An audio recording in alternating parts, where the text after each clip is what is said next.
আওয়াজ। যাক,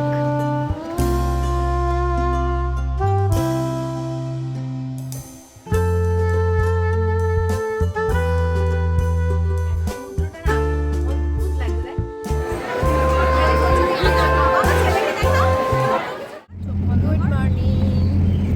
এখন বাজে সকাল 5:30 আর আমরা বেরিয়ে পড়েছি সকলে মিলে। যাচ্ছি এখন হাওড়া স্টেশন। আমরা দীঘার দিকে যাচ্ছি। হ্যাঁ, সমুদ্র সৈকতের তো উঠেছি আজকে ভোর 4টের আগে উঠে গেছি আমি, আর ঘুমিয়েছি রাত 1টার সময়। ঘুমিয়েছি মানে জাস্ট মানে চোখটা বন্ধ করেছি 1টা, তারপর ঘুম আসছে না। এদিক ওদিক করতে করতে কটা বেজেছে জানি না, কিছুতেই ঘুম আসছে না। কারণ আমার 3টে ভিডিও কালকে শ্যুট করেছি, 3টে এডিট করেছি, 3টে পোস্ট করেছি। সব কিছু রেডি করে শিডিউল সেট করে তারপরে শুয়েছি। সকালবেলা উঠে তো যথারীতি সমস্ত কাজকর্ম সেরে চা টা খেয়ে স্নান করে ঠাকুরের ঠাকুরটা দিয়ে বেরিয়ে পড়লাম। সোনালি সকাল সকাল বন্ধু সেজে গুছে একদম সাজবো না সকালবেলা ভোরবেলা লিপস্টিক করেছে। হ্যাঁ অবশ্যই, ওখানে তো আর ভোরবেলা পৌঁছাবো না, ওখানে পৌঁছতে তো বেলা হয়ে যাবে। বাবা তার আগে কিছু খাবে না, ও মুখে লিপস্টিক লাগিয়ে বসে। হ্যাঁ, আমার সারাদিন থাকবে লিপস্টিক, আমার খুব থাকে। Challenge challenge. এই ট্রলিটা কত? আর বাবুর ব্যাকপ্যাকটা?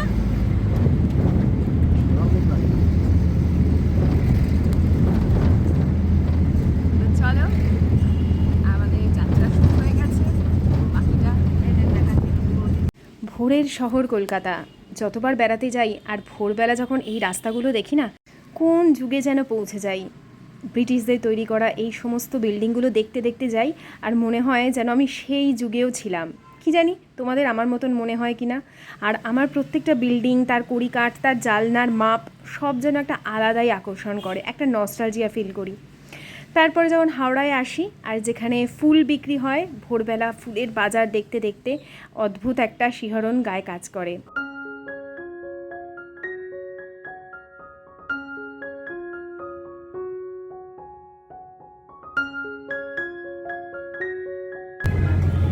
দেখো হাওড়া ব্রিজ,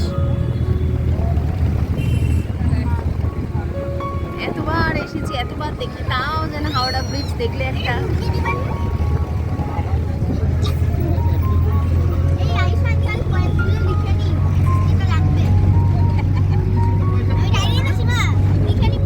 আয়ুষ্মানও নিয়ে এসছে খাতা।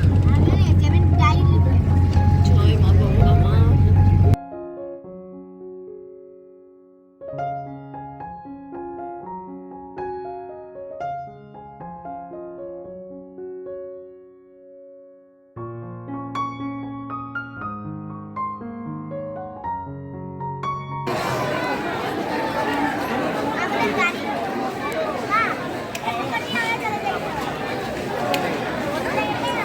চলো, আমরা অলরেডি দীঘা পৌঁছে গেলাম।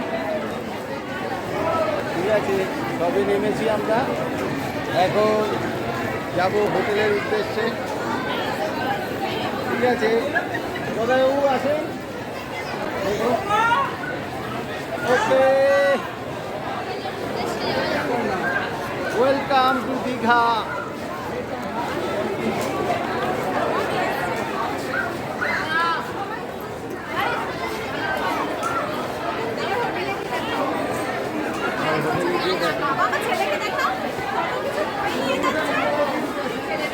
দেখি বাবাই, দেখি বাবাই, দেখি।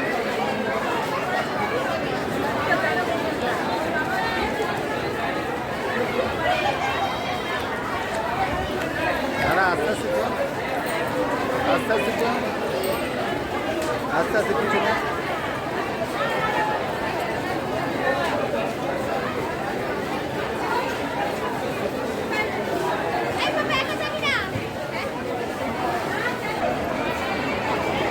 সামনে সামনে চলে যাচ্ছ কেন?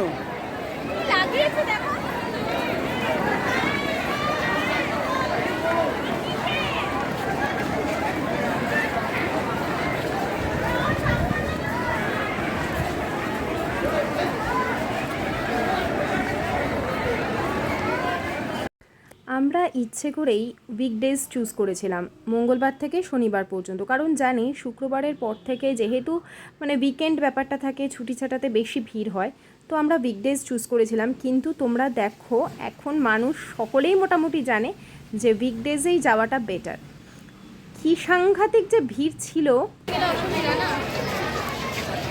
অনেকটা স্টেশনটাই অনেকটা বড়। মনে আছে এখানে ব্যাগ সাইড ট্রেনের মধ্যে ব্যাগ রেখে দিয়েছে আমাদের, সেই ব্যাগ আবার লোকে নিয়ে গেছে, আবার ও সেই ব্যাগ নিতে গেছে ওয়েটিং রুমে। এই একটা দিন গেছিল, আমার মা বাবার সাথে এসেছিল।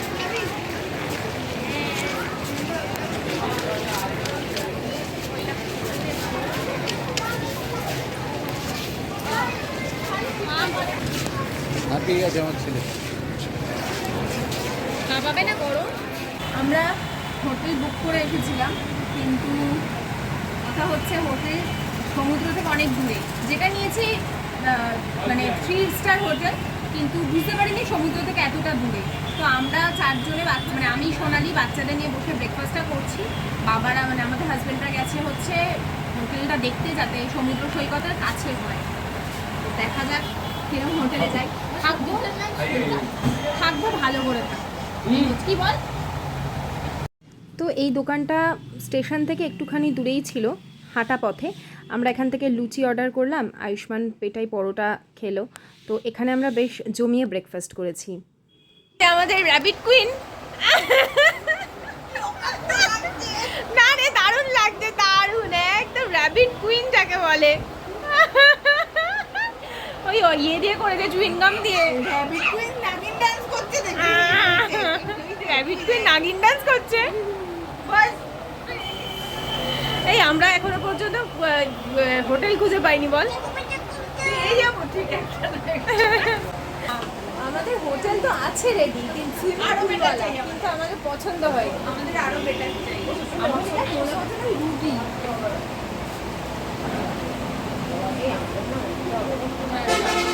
কোথায় নিয়ে এলি? হ্যাঁ, এটা কোথা থেকে কোথায় নিয়ে এসছে আমাদের? এই সাবাস, যাক একদম সামনেই সি বিচ। আমি গিয়ে যাচ্ছি। পরে পরে বাবাই, চলো আগে রুমে তো যাবো, তারপর ফ্রেশ হব। এতক্ষণে আমাদের মানে অপেক্ষা। দাঁড়ান দিচ্ছি, হ্যাঁ দাদা একটু দাঁড়ান, আমি টাকাটা এই 50 টাকা দাও। হ্যাঁ চলো, রেস্টুরেন্ট। হ্যাঁ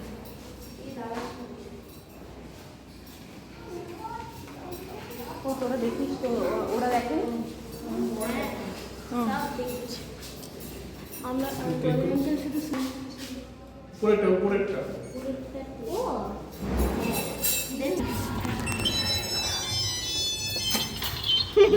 বিধ্বস্ত হয়ে গেছি আমরা। আমি দুটো মানুষ হয়ে গেছি আমরা। লেগে পড়ে গেছে।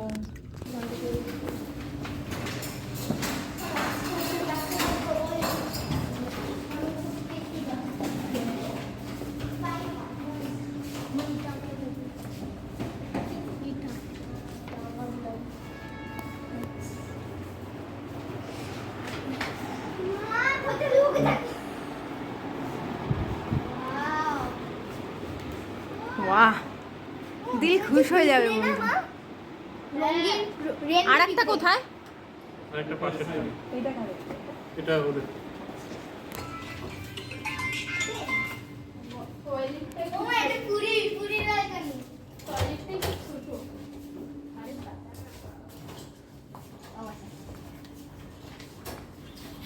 এই কখন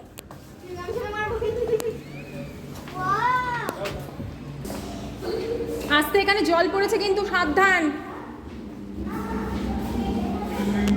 খুব সাবধান।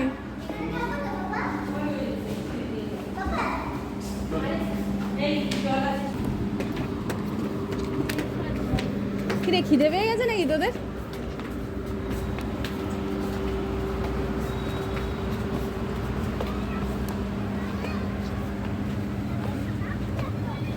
নামিয়ে দিচ্ছেন একটা চিকিৎসা করলে হবে না আপনাদের।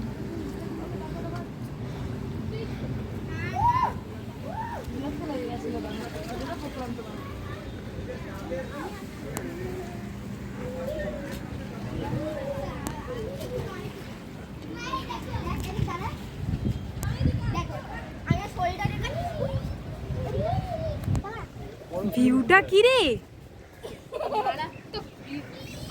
এ বাবু, আমারটাই অনেক আমি যাবো তো জেট স্কি করবো তো করিস না জেট স্কি দেখ ওই দিকে জেট স্কি আমরা ওই রুমটাতে থাকবো তো যেটা আমরা বুক করে এসেছিলাম সেটা আশিসের একদম পছন্দ হয়নি, কারণ ওখান থেকে সি বিচ অনেক দূরে ছিল, দেখাই যাচ্ছিল না। তারপরে দুজনে মিলে খোঁজ করে এই হোটেলটাকে বের করে। তো ফাইনালি রুমে এসছি অনেক কসরতের পর। রুমটা জাস্ট একবার ট্যুর দিয়ে দিই তোমাদের, যে রুমে আমি এসেছি। ঠিক আছে, এটা হচ্ছে,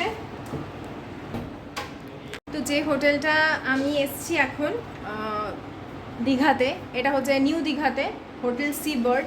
তো এই যে এখান থেকে এন্ট্রান্স, আর ঢুকেই একটা ক্যাবিনেট আছে, পুরো ওপেন ক্যাবিনেট, প্রচুর প্রচুর জিনিস রাখা যাবে। আর এখান থেকে পুরো একটা এই পোর্শন দিয়ে পুরো টেবিল, পুরো এটা হচ্ছে 32 ইঞ্চি, হ্যাঁ 32 ইঞ্চি টিভি আছে, একটা মিনি ফ্রিজ আছে যেটা আপাতত বন্ধ আছে, এখানে চালু আছে। এটা হচ্ছে একটা টি মেকারের পুরো সরঞ্জাম, মানে চা বানাবার সব কিছু, দুটো জলের বোতল, এই হচ্ছে একটা চেয়ার। যতদূর সম্ভব এখানে একটা আয়না ছিল, যে আয়নাটা ভেঙে গেছে মনে হয়, আর এখানে এরকম থাকবার কথা নয়। ও না, এই দিকে আয়না আছে, এই হচ্ছে আয়না, আর এই হচ্ছে আমাদের বেড। আর এখান থেকে হবে আমাদের বসবার জায়গা, আর এই হবে ভিউ।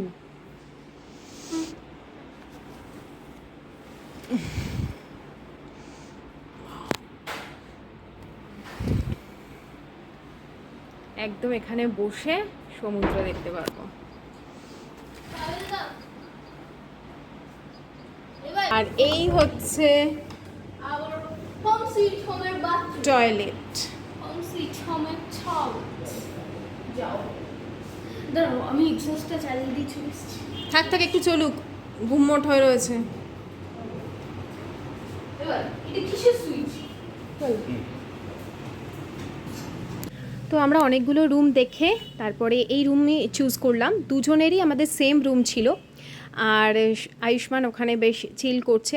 রুম দুটো হলে কি হবে, টাইম তো আমরা একটাই রুমে সকলে মিলে স্পেন্ড করতাম, জাস্ট রাত্রে ঘুমানোটুকু।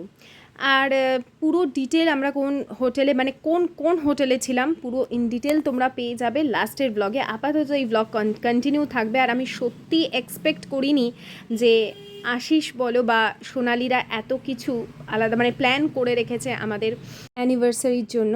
দীঘাতে বহুবার এসেছে, কিন্তু আমার কোনো দিনও একদম সি বিচের ধারে, মানে আমি ব্যালকনি থেকে হোক বা উইন্ডো থেকে হোক বা ছাদ থেকে হোক সি দেখতে পারবো, এইটা আমার অনেক দিনের ইচ্ছে ছিল। তো সেই ইচ্ছেটা এবার আশিস পূরণ করেছে। প্লাস এমন কিছু জিনিসও আমাকে উপহার স্বরূপ দিয়েছে যেটা আমার সারা জীবনের মতন মনে থাকবে। তো এবার আমি সত্যি খুব ব্লেসড ফিল করেছি, খুব আনন্দ করেছি।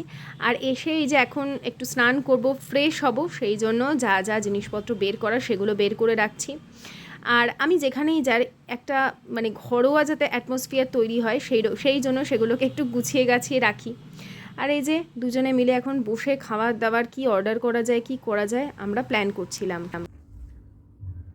যে বিলটা এনেছো তো একদম রাত্রেবেলা আমাদের পার্টি আছে। এই দেখ সমুদ্রটা না অদ্ভুত লাগছে, দেখ পুরো মনে হচ্ছে যেন মানে ওদিকে একটা কিরকম সমান্তরাল চলে যাচ্ছে। দা চুপ কর। ও বাবু কালকে নামিস বাবা। এই এই এই পার্টি করনি, রাত্রিবেলা দই মানে দইয়ের দাম 120 টাকা। না, দইয়ের দাম 60 টাকা, ভাতের দাম 50 টাকা, কিন্তু দই ভাত যখনই তোকে দেবে 120 টাকা নেবে। ভাবতে পারছিস, দিস ইজ কল্ড বিজনেস। এখানে একটা খাবারের দোকান খুলবো। এই তো দেখ ওগুলো সব খাবারের দোকান, এই যে দেখছিস না, হুম, এগুলো সব এগুলো সব সরকারি খাবারের, সরকার বানিয়ে দিয়েছে, দেখছিস না নীল সাদা। নীল সাদা। এবং সব থেকে লাভজনক ব্যবসা হচ্ছে ফুড, মানে সাপ্লায়ার বল, তোর দিদি। আজকে যে ভিডিওটা দেখলে সেটা কিন্তু 21শে মে, 22 তারিখ আমার অ্যানিভার্সারি ছিল। তো রাত 12টার পর থেকে তো আমার সেলিব্রেশন শুরু হয়েই ছিল। সেই সমস্ত ভিডিও তোমরা নেক্সট ভিডিওগুলোতে দেখতে পাবে। দীঘা কিন্তু এখন একদম চেঞ্জ হয়ে গেছে। যারা অনেক দিন আসেনি, যেমন আমি অনেক বছর পরে গেলাম, সেই লাস্ট গেছিলাম 2016-তে, তারপর আর যাওয়া হয়নি দীঘা। ভীষণ ভীষণ এনজয় করেছি, টোটালি চেঞ্জ হয়ে গেছে, সমস্ত আপডেট থাকবে, প্লাস যেই হোটেলে ছিলাম সেই হোটেলের আপডেট দেব। রুমের প্রাইস থেকে শুরু করে ব্রেকফাস্ট টু ডিনার যাবতীয় যা যা করেছি তার অনেক কিছু হদিস তোমরা পাবে। আর দীঘা গেলে এখন আর সেই শুধুমাত্র সি বিচ নয়, এখন প্রচুর প্রচুর জিনিস দেখার আছে। বাচ্চারা তো ভীষণ এনজয় করবে, এইটুকু বলতে পারি। তো বন্ধুরা, এর পরের ভিডিওগুলো অবশ্যই দেখো, ভালো লাগবে। আজকের মতন বিদায় নিচ্ছি, টাটা।